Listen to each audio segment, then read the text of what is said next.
Hi, my name is Ella Guerra, and I'm here to present my case for why the Family Medical Leave Act should be more lenient. The Family Medical Leave Act, or FMLA, is defined by the U.S. Department of Labor as requiring employers to give their workers 12 weeks of leave off of work for family or medical purposes. And while this act was monumental and pivotal for people with disabilities, chronic illnesses, or people who are caregivers or with families to take off work without worrying of losing their jobs, it is only good at protecting them and not in supporting them. I believe that the restrictions and requirements behind FMLA should be changed to further support workers. The first change I would like to be made is for this leave to be paid. If we required jobs to give their workers paid leave, they would be able to further support themselves or their families financially as they take time off. In an interview that I did with my father, Gustavo Guerra, he described FMLA as allowing him to be there for his wife during her doctor's appointments, but not being able to support her financially as the leave was unpaid. The second change I would like to have made is for this leave to be more accessible.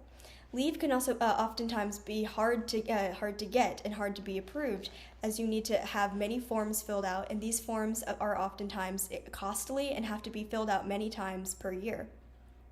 If leave was more accessible, people would not have to worry about jumping through hoops in a time where they need support the most. Now, the benefits of better FMLA would not just be seen by the employees. The employers would also get benefits. In a study done entitled "The Case of Offering Paid Leave" by Davidson and Blackburn, they saw that better paid leave would offer better productivity, better morale, and increased job retention. Now, easily accessible FMLA might raise questions of abuse. What if someone will take off of work unnecessarily and get paid for doing nothing when nothing is wrong? Well, there are many things in place to prevent and punish abuse, and those things should not be taken away, but it is the responsibility of the employer to make sure that FMLA is not being abused, and the employees who aren't abusing it should not have their benefits taken away. The second question arises of documentation. FMLA, and especially intermittent leave, is notoriously hard to document, and if it was easier to take off, more documentation would be required.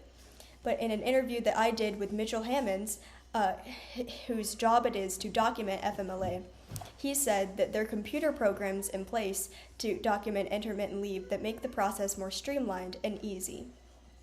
Again, it is the responsibility of the employers and not the employees to have their documents straight. The last concern would be of cost.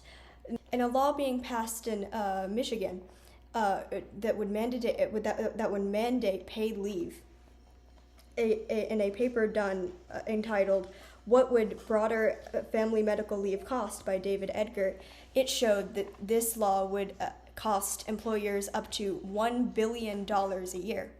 But the benefits of FMLA will outweigh and even in some cases curb the cost because, as I stated, the productivity would go up and there would be better job retention.